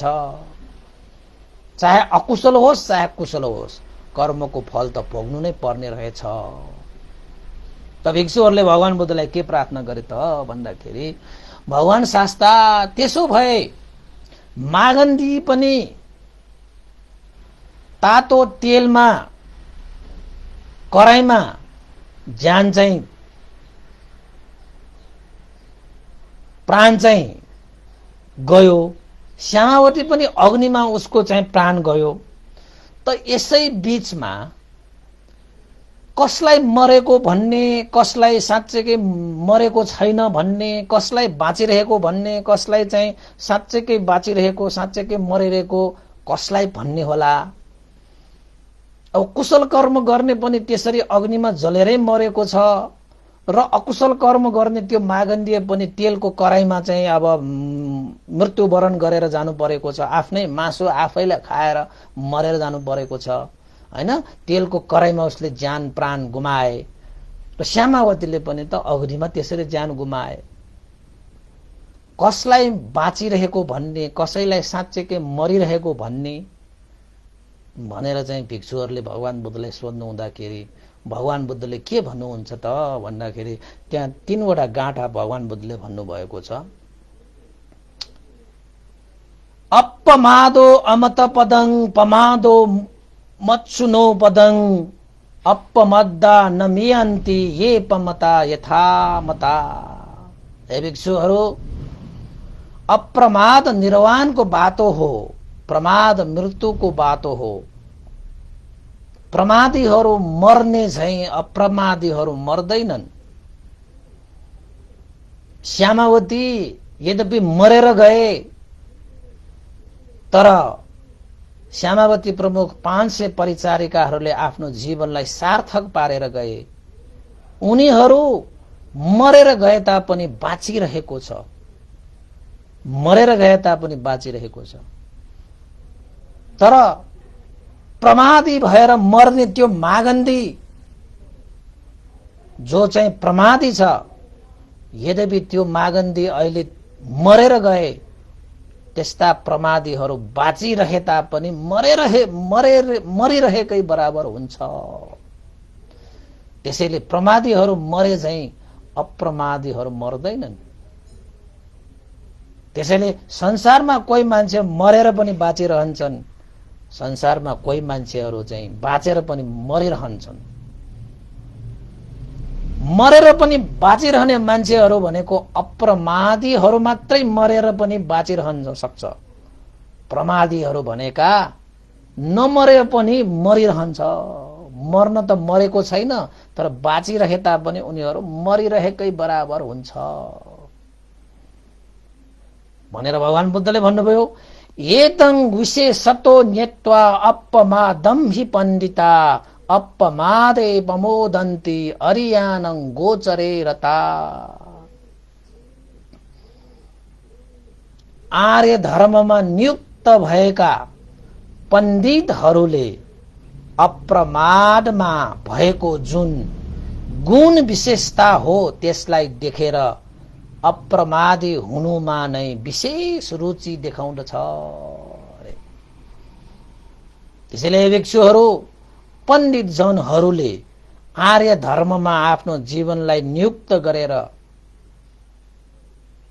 अप्रमादी हुनुमा जुन विशेष गुणहरू छन् त्यस्ता गुणहरूलाई जानेर बुझेर पण्डितहरूले भनेका अप्रमादी हुनुमा आफूलाई रुचि देखाउनु पर्दछ रे, अप्रमादी हुनुमा मन लगाउनु पर्छ रे।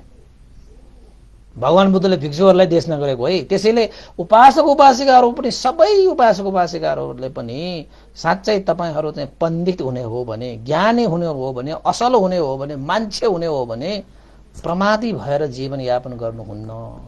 अप्रमादीमा आफ्नो जीवनलाई नियुक्त गर्नुपर्छ, प्रमादीमा होइन। लोभी भएर, द्वेषी भएर, मोही भएर, घमण्डी भएर, अभिमानी भएर, ईर्ष्या राखेर, द्वेष राखेर, क्रोध राखेर यसरी बाँच्नु भनेको चाहिँ प्रमादी हुनु हो। यस्ता प्रमादीहरू बाँचिरहे तापनि मरिरहेकै बराबर छन् रे। तर लोभलाई त्याग्ने, द्वेषलाई त्याग्ने, मोहलाई त्याग्ने, घमण्डलाई त्याग्ने, ईर्ष्यालाई त्याग्ने असल सज्जन इमानदारी सत्यवादीहरू चाहिँ यद्यपि मरेर गए तापनि उनीहरू चाहिँ यस संसारमा बाँचिरहन्छन्। त्यसैले भगवान बुद्ध भन्नुहुन्छ प्रमादी भएर हजारौं वर्ष बाँच्नु भन्दा अप्रमादी भएर एकैछिन बाँच्नु पनि श्रेष्ठकर छ। त्यसैले उपासक उपासिकाहरू तपाईले चाहिँ धनको लोभमा हैन, नाना थरीको द्वेषमा, क्रोधमा, घमण्डमा, ईर्ष्यामा तपाईहरुले त्यसरी चाहिँ लोभ, द्वेष, मोह, अभिमान, घमण्ड, ईर्ष्याहरू पालेर हजारौं वर्ष तपाईहरु बाँचे पनि त्यो जीवनको कुनै औचित्य नै रहँदैन। तर अप्रमादी भएर एकैछिन बाँच्नु पनि तपाईको जीवन सार्थक हुनेछ। ते झाइनो सात तीका निच्चङ दल्ह परक्कमा फुसन्ती धीरा निब्बान योग खेमङ अनुत्तरम भनेर भगवान बुद्धले भन्नुहुन्छ। धैर्यवान ध्यानीहरूले हैन, धैर्य गर्ने, दुःख आए पनि सुख आए पनि हैन, जस्तो सुकै चाहिँ निन्दा भए पनि, प्रशंसा भए पनि, यश भए पनि, अयश भए पनि, लाभ भए पनि, अलाभ भए पनि धैर्यवान भएर, ध्यानी भएर आफ्नो वीर्यलाई ध्यानको सहाराले बढाएर जन्म मरण रहित निर्वाण पद र अनुत्तर योग क्षम्य प्राप्त गर्दछ। त्यसैले हामीले आफ्नो जीवनमा चाहिँ पहिलाको जन्ममा हामीले चाहिँ कयौं कर्महरू गरेर आएका हुन्छन्। कुशल पनि गरेर आए होला, अकुशल पनि गरेर आए होला। तर यो जन्ममा हामीले धैर्यवान भएर, ध्यानी भएर हामी अगाडि बढ्न सकियो भने पहिलाको जन्मको जस्तो सुकै कर्म विपाकहरू भए तापनि धैर्यवान ध्यानी भएर हामी अगाडि बढ्न सकियो भने त्यस्ता व्यक्तिहरूले चाहिँ निर्वाण पद अनुत्तर योग क्षम्य प्राप्त गर्दछ।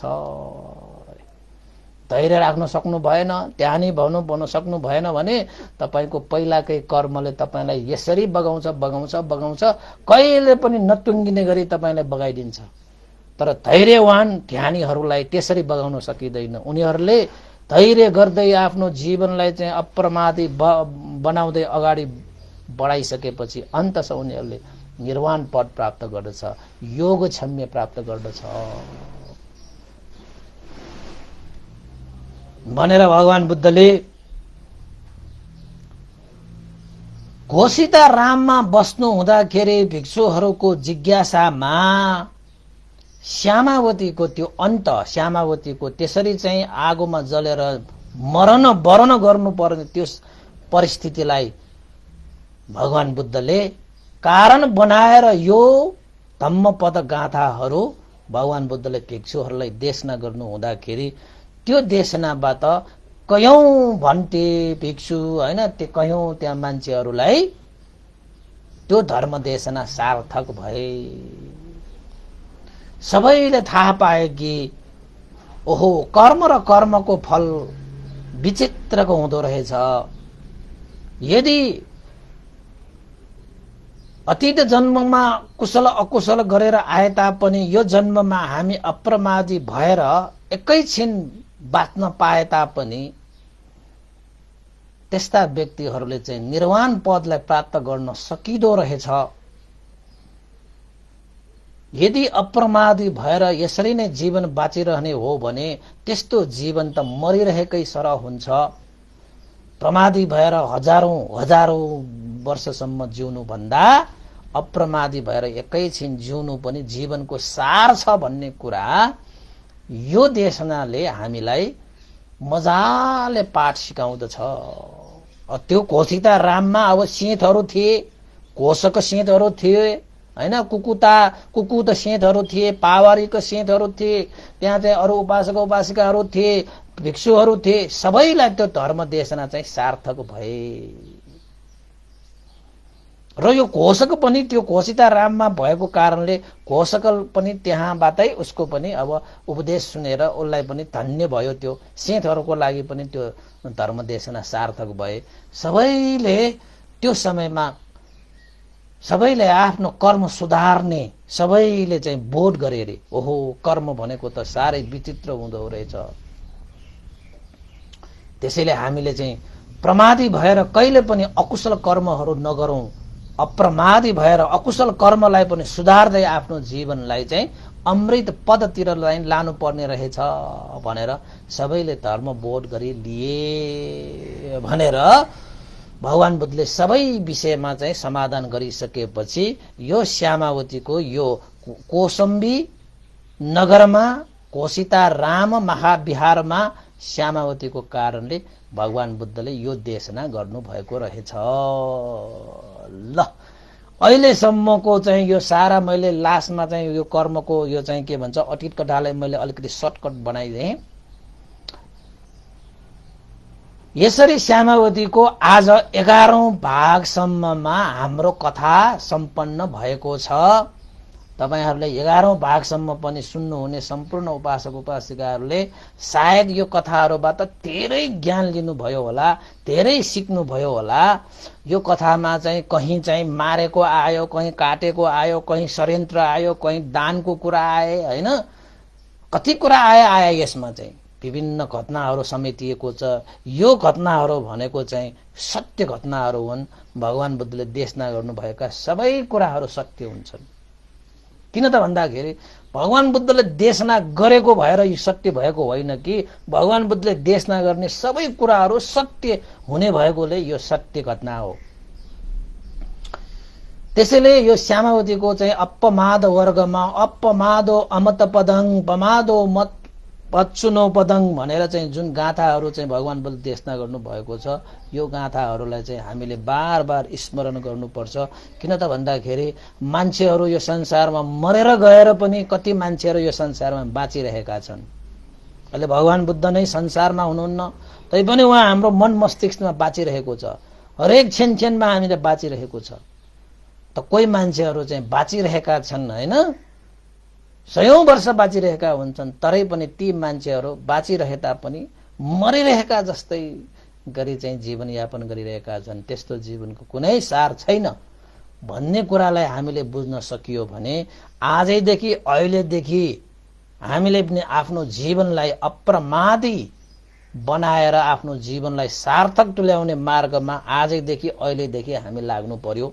र अप्रमादी हुनको निमित्त हर हमेशा स्मृति राख्नु पर्ने, मैले बोली वचनबाट कस्तो कार्य गरिरहेको छु, कुशल कार्य कि अकुशल कार्य कि पाप कार्य कि पुण्य कार्य कि शरीरबाट पनि गरिरहेका कर्महरू कुशल कार्य कि अकुशल कार्य, मनबाट गरिरहेका कुशल कार्य कि अकुशल कार्य, यस्ता चीजहरूलाई अकुशल भए त्यागेर हैन कुशल भए वृद्धि गरेर हर हमेशा हामीले स्मृति राखेर आफ्नो जीवन चाहिँ सम्पादन गर्दै अगाडि बढ्न सकियो भने अवश्य पनि हाम्रो जीवन सार्थक हुनेछ, हाम्रो जीवन निर्वाण पदतिर लम्किनेछ। नत्र होइन भने नरक, प्रेत, असुर, त्रिएकमा झरेर कयौं जुनीसम्म चाहिँ दुःख भोग गरे तापनि आखिरमा मान्छे भएर जन्मिए तापनि त्यसरी चाहिँ प्रमादी हुनेहरू त मान्छे भएर जन्मिए पनि मरिरहेको सर नै हुने भएको कारणले कुनै पनि हिसाबले त्यस्तो जीवनको सार्थक नभएको कारणले हामीले पनि आफ्नो जीवनलाई अप्रमादी बनाएर आफ्नो जीवनलाई सुनिश्चित पार्न लगाऊ भन्ने सन्देश यो श्यामावतीको कथाले, यसमा चाहिँ घोषकको पनि आउँछ, श्यामावतीको पनि आउँछ, उदयन महाराजको पनि आउँछ, मागण्डीयको पनि आउँछ, बासुलदत्ताको पनि आउँछ, खुजुत्तराको पनि आउँछ। साराका सारा कथाहरू यसमा समेटिरहेको यो जति पनि कथाहरू हामीले सुनाए त्यो कथा सुनेर तपाईहरूले पनि अवश्य पनि आफ्नो जीवनमा हो बा यो कर्म र कर्मको फल भनेको त विचित्र हुँदो रहेछ, त्यसैले यो कर्म भनेको त सही नै गर्नुपर्ने रहेछ भन्ने मनमा कमसे कम धर्मबोध त भयो होला नि त। यसमा त कति चाहिँ श्रोतापन्न हुन्छ यो कथामा, कति सकृदागामी कति अनागामी हुन्छ हैन। तर तपाईहरूले यो कथा सुनिसकेपछि खोइ कतिजना श्रोतापन्न भए, कतिजना सकृदागामी भए, कतिजना अनागामी भए त्यो चाहिँ थाहा भएन। त्यति कमसे कम चाहिँ हैन सके त हामी अरहन्त फल नै प्राप्त गर्ने हो, नसके कमसे कम यो जन्ममा हामीले श्रोतापन्न फल चाहिँ अवश्य प्राप्त गर्नुपर्छ। र यो श्रोतापन्न फल प्राप्त गर्नलाई अरहन्त प्राप्त गर्न जस्तो धेरै गाह्रो पनि छैन। हेर्नुहोस् है, तपाईले चाहिँ सत्काय, दृष्टि, उची, किच्छा हैन यो शीलबद्ध परामर्श भन्ने तीनटा यो अकुशल चिजलाई चाहिँ त्याग्न सकियो भने नै तपाईले श्रोतापन्न फल प्राप्त गर्नुहुन्छ।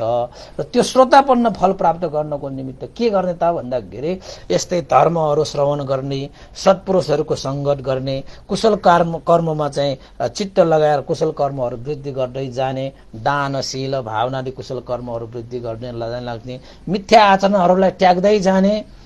यसरी गर्नुभयो भने तपाईँ पनि श्रोतापन्न फलमा प्रतिष्ठित हुन सक्नुहुन्छ। हुन त यो देशमा पछि त कोही न कोही उपासक उपासिकाहरू श्रोतापन्न हुनुपर्ने हो। खोइ अब भन्दैले देखेको छैन हैन। अब तपाईहरू पनि श्रोतापन्न भएका उपासक उपासिकाहरू पायो भने त धेरै ठुलो चाहिँ उपलब्धि भयो नि त हामीलाई पनि हैन। तैपनि आशिका गरौँ यी सम्पूर्ण देशनाहरूबाट तपाईहरूले बार बार सुन्नु होला र यो देशनाबाट तपाईले चाहिँ कमसे कम श्रोतापन्न नभए पनि धर्मबोध त भयो होला नि। हो बा यो अकुशल भनेको त गर्न नहुने रहेछ, कुशल वृद्धि नै गर्नुपर्ने रहेछ भन्ने कुरा त तपाईले थाहा पाउनु भयो होला नि त। त्यो भनेको धर्मबोध भयो, अलिकति भए पनि कमसे कम हैन। त्यसैले चाहिँ आजैदेखि अहिलेदेखि नराम्रा कुराहरू नखाने, नराम्रा कुराहरू नबोल्ने, नराम्रा कुराहरू कार्य नगर्ने, नराम्रा कुराहरू नसोच्ने भन्ने मनमा मात्र उत्पन्न भए पनि कमसे कम धर्मबोध भएर आएको भयो नि त त्यो हैन। अब धर्मबोध भइसकेपछि न तपाईले वचनबाट अकुशल कर्म गर्नुहुन्न, शरीरबाट अकुशल कर्म गर्नुहुन्न, मनबाट अकुशल कर्म गर्नुहुन्न हैन।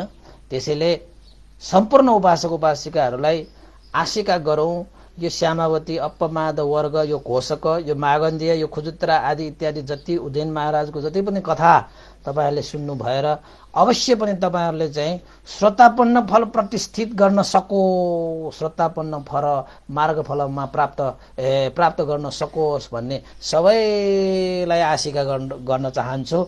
सबैले आजैदेखि अहिलेदेखि त्यो मार्गफलमा प्रतिष्ठित हुनको निमित्त काय वाक चित्तलाई चाहिँ अप्रमादी बनाएर अगाडि बढ्न सकेमा अवश्य पनि प्राप्त हुन्छ भन्ने हौसला प्रदान गर्दै आजको यो उपदेश लास्टमा चाहिँ अलिकति सर्टकट बनाइदिएछु। धेरै लामो पनि हैन, भनिराख्दाखेरि पनि अब समय नपुग्ला भनेर तपाईहरुले पनि यो कथाबाट श्यामावतीहरुले जस्तै हैन श्रोतापन्न फलमा चाहिँ प्रतिष्ठित भएर जान सकुन् भन्ने आशिका गर्दै आजको उपदेश यही टुङ्ग्याउन चाहन्छु। सबैलाई साधुवाद भवतु, सब मङ्गलङ। र अन्तमा अर्को केही कुराहरू पनि भन्नु छ हैन। अब भोलिदेखि चाहिँ हाम्रो अर्कै विषय आउला। अब 17 गतेसम्म चाहिँ लकडाउन भनिएको छ, फेरि थप्ला कि नथप्ला हैन। अब थपिरहेको भए त कथा भन्दै जाने सोच त छ है। भोलिको लागि चाहिँ हामीले चाहिँ अब यो सामावती 11औं भागसम्म भइसकेपछि कति कुराहरू त तपाईहरुले चाहिँ बिर्सनु पनि भयो होला। त्यसैले चाहिँ यो सरसर्ती एकचोटि सबै कथाहरू चाहिँ फेरि चाहिँ सर्टकटमा चाहिँ दोहोऱ्याएर फेरि सबैलाई सम्झाउने हो कि, र तपाईहरुलाई कस्तो कस्तो यो कथाहरू सुनेर कस्तो कस्तो लागेको कुराहरू चाहिँ तपाईहरुले कमेन्टमा लेखेर चाहिँ भोलि एकचोटि चाहिँ अन्तर्क्रिया गर्ने कि। हुन त यो चाहिँ जुममा आएर चाहिँ अन्तर्क्रिया गर्न पाए त राम्रो हुन्थ्यो है।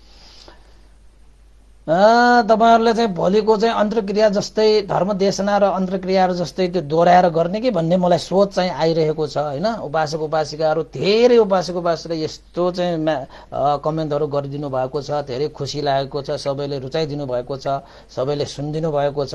त्यसैको लागि चाहिँ उपासक उपासिकाले धेरै धेरै साधुवाद छु हैन।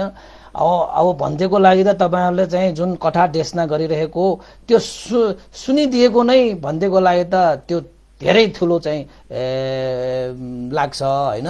तैपनि उपासक उपासिकाहरूले चाहिँ भन्देप्रति श्रद्धा राखेर धेरै उपासक उपासिकाहरूले चाहिँ यो उपदेश मात्र सुनिदिने होइन कि आफूले चाहिँ अब बुद्ध धर्ममा हैन धर्म देशना सुनेर धर्म पूजा गर्ने पनि धेरै उपासक उपासिकाहरूले श्रद्धा राख्नु भएको थियो। मैले पहिला पहिला पनि धेरैको नाम लिएको थिएँ हैन। तर अहिले पनि उपासक उपासिकाहरूले भन्तेप्रति चाहिँ श्रद्धा राख्नु भएर चाहिँ आर्थिक सहयोग पनि गरिरहनु भएको छ हाम्रा उपासक उपासिकाहरूले है। अब हुन त अब तपाईहरुको श्रद्धाको कुरा हो हैन। अब धेरै उपासक उपासिकाहरूले चाहिँ भन्तेलाई चाहिँ अब भेटेरै चाहिँ दान प्रदान गर्ने, उपदेश सुन्ने, ध्यानहरू सिक्ने आदि इत्यादि सबैले चासो देखाउनु भएको थियो। तर लकडाउनको यो समयमा त्यहाँ परिस्थिति चाहिँ नभएको कारणले गर्दाखेरि चाहिँ अस्ति चाहिँ अब जोर बिजोरको हैन लकडाउन चाहिँ अलिकति खोलेको बेलामा त धेरै उपासक उपासिकाहरू चाहिँ बिहारमा आउनु भएर भोजन दानदेखि लिएर दान प्रदान गर्दै धेरै उपासक उपासिकाहरू आउनु भएको थियो। ती सम्पूर्ण उपासक उपासिकाहरूले धेरै धेरै साधुवाद, उहाँहरूको जीवनमा सुख शान्ति छाओस् भनेर त कामना त गरिसकेको नै छु हैन। र अहिले पनि चाहिँ के उपासक उपासिकाहरूले चाहिँ भन्तेप्रति श्रद्धा राखेर चाहिँ आर्थिक सहयोग गर्नु भएको छ। मैले चाहिँ नाम लिएर चाहिँ तपाईहरुलाई चाहिँ अलिकति साधुकार दिन लगाउँ कि भनेर के तपाईहरुले पनि पुण्य चाहिँ अलिकति अनुमोदन गरौँ कि भनेर। अरूले गरेको चाहिँ कुशल कर्ममा हामीले साधुकार मात्रै हृदयदेखि दिन सके तापनि त्यो कुशल कर्मको अनुभव तपाईहरुलाई पनि लाग्ने भएको कारणले गर्दाखेरि एकचोटि भनिहालौँ कि भनेर चाहिँ मैले चाहिँ यहाँ नाम चाहिँ टिपेको छु हैन। एकजना हाम्रो चाहिँ सानो महर्जन हाम्रो चाहिँ उपासिका यहाँ चाहिँ अब धर्मदेशना दैनिक रूपमा सुन्नु हुँदो रहेछ। उहाँले पनि हैन सानो महर्जन काठमाडौँ भनेर चाहिँ मैले चाहिँ लेखेको छु, टिपेको छु।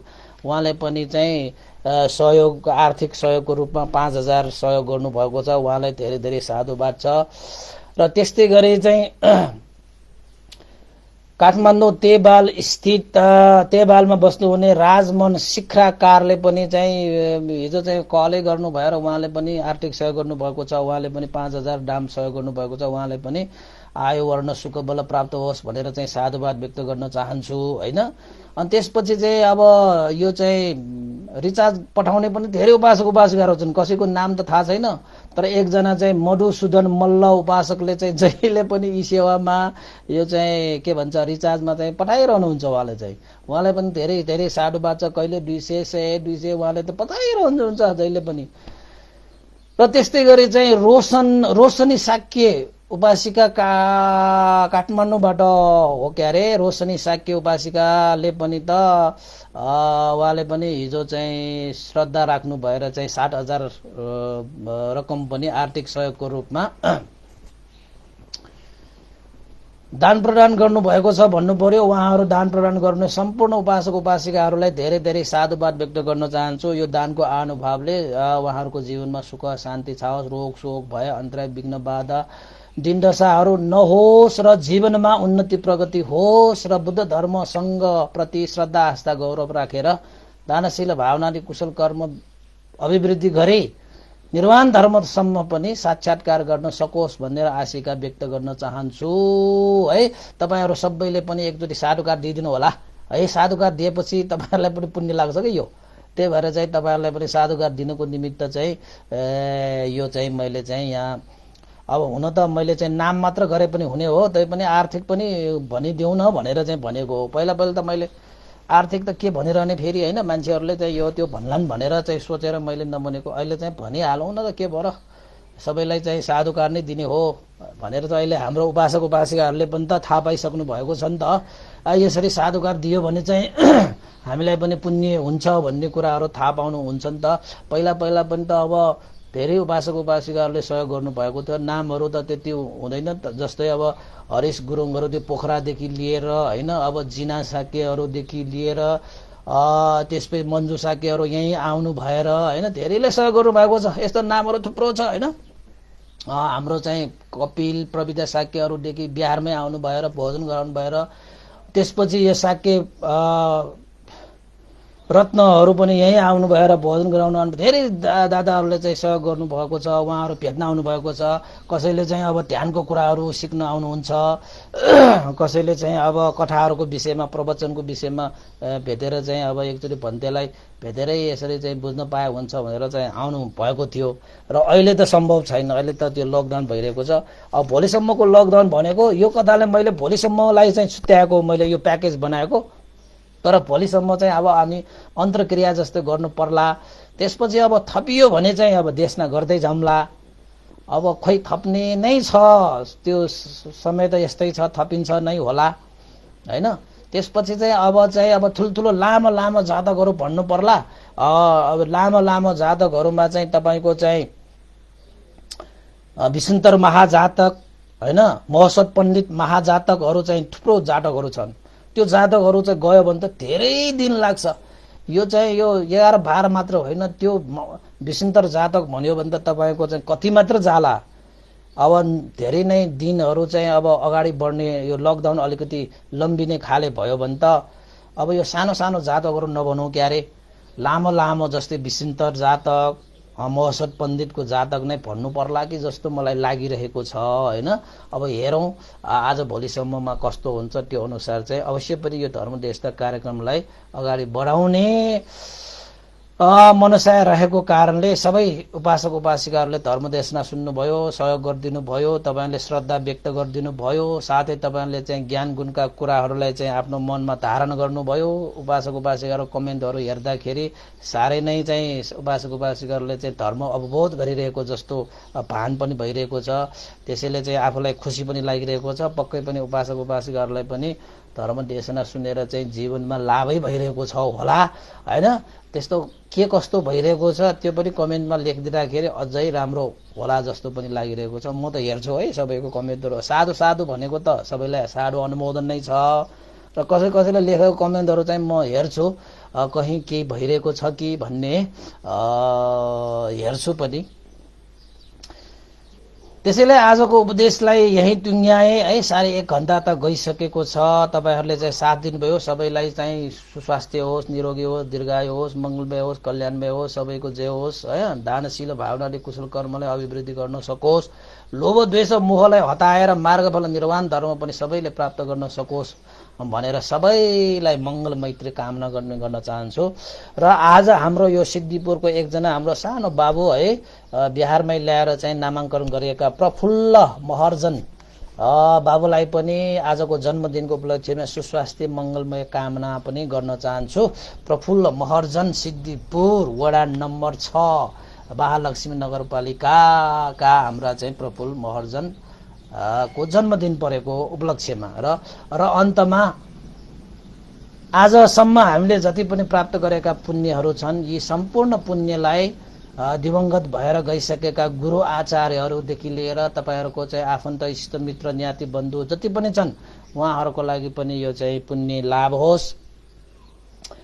र देवताहरू, अमनुष्यहरू र सत्व प्राणीहरूको लागि पनि यो पुण्य प्राप्त भई सबैको जय होस्, मंगल होस्, कल्याण होस् भन्दै अन्तिममा हामी सबैले एक मुष्ट पुण्यानुमोदन गर्नको निमित्त सबैले एकपल्ट साधुकार व्यक्त गरिदिनु होला। ल साधु साधु साधु। इदं नो ज्ञातिनं होतु सुखिता भवन्तु ज्ञातयो। इदं नो ज्ञातिनं होतु सुखिता भवन्तु ज्ञातयो। इदं नो ज्ञातिनं होतु सुखिता भवन्तु ज्ञातयो। एतावता च अम्मेहि सम्पदं पुण्यसम्पदं सब्बे देवा अनुमोदन्तु सर्वसम्पत्तिसिद्धिया। एतावता च अम्मेहि सम्पदं पुण्यसम्पदं सब्बे सत्ता अनुमोदन्तु सर्वसम्पत्तिसिद्धिया। एतावता च अम्मेहि सम्पदं पुण्यसम्पदं सब्बे भूता अनुमोदन्तु सर्वसम्पत्तिसिद्धिया। साधु साधु साधु। भवतु सब मंगलं। सबैको दिन मंगलमय होस्, कल्याणमय होस्। सबैलाई साधुवाद।